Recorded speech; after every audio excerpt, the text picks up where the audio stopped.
शेतमालाला MSP देण्याच्या मागणीसह विविध मागण्यांकरता तब्बल 200 पेक्षा जास्त संघटनांनी चलो दिल्लीची घोषणा केली आहे।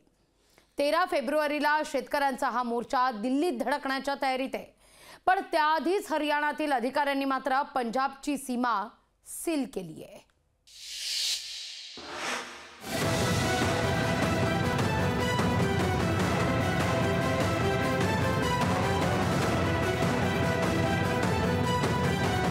राजधानी दिल्लीत शेतकऱ्यांचं वादळ पुन्हा धडकणार आहे।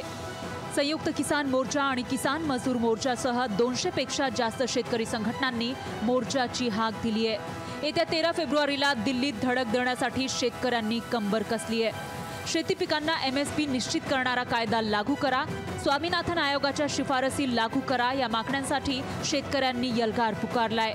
विशेषतः पंजाब आणि हरियाणामधील शेतकऱ्यांचे जत्थेच्या जत्थे ट्रॅक्टरमधून दिल्लीच्या दिशेने कूच करतायत।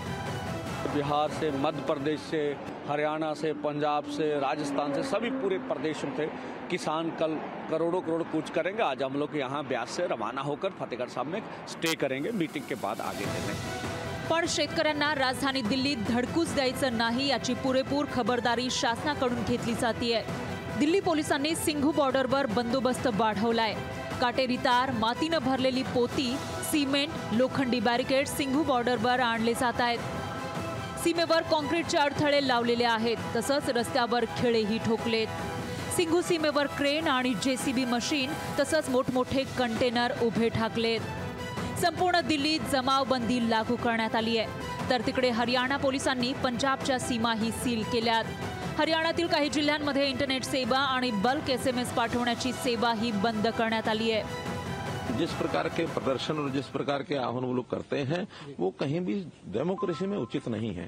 आखिर पिछली बार हमने देखा है तो जाने के लिए बसें बहुत हैं, जाने के लिए ट्रेन बहुत हैं, जाने के लिए अपने साधन बहुत हैं, लेकिन हम ट्रैक्टर लेकर के जाएंगे और ट्रैक्टर को भी हम आगे कोई ना कोई उनके साथ हथियार बांध के लेकर के जाएंगे। हमको रोकेगा तो हम रुकेंगे नहीं। लॉ एंड ऑर्डर की स्थिति को मेंटेन करने के लिए व्यवस्थाएं करनी पड़ती हैं। याआधी 2020-21 मध्ये केंद्र सरकारच्या कृषी कायद्याविरोधात वर्षभर शेतकऱ्यांचं आंदोलन चाललं होतं। जगभरात या आंदोलनाची चर्चाही झाली। केंद्र सरकारनं कायदे मागे घेतल्यानंतरच आंदोलक थांबले।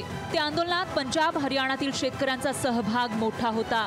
तशाच प्रकारचं आंदोलन छेडण्याची तयारी उत्तरेकडील शेतकऱ्यांनी चालवली आहे। लोकसभा निवडणुकीपूर्वी शेतकऱ्यांचा हा यलगार सरकारसाठी अडचणीचा ठरणार आहे। ब्युरो रिपोर्ट, लोकशाही मराठी।